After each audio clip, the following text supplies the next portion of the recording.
एक छोटे से बालक थे जिनका नाम था धन्ना जाट।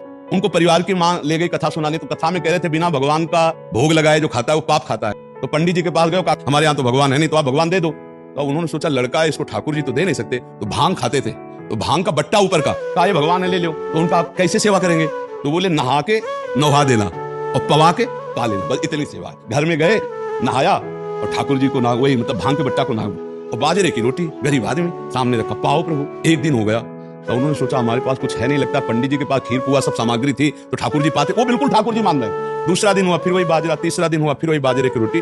तो वो रो रो करके ऐसे भांग का बट्टा पकड़ा, कहने लगे प्रभु हमारे पास नहीं है कि हम तुम्हें खीर पूरी पुआ पवा सके। और गुरु जी ने कहा बिना पवाए पाना नहीं, अगर आप नहीं पाओगे तो हम चाहे मर जाए लेकिन नहीं पाएंगे।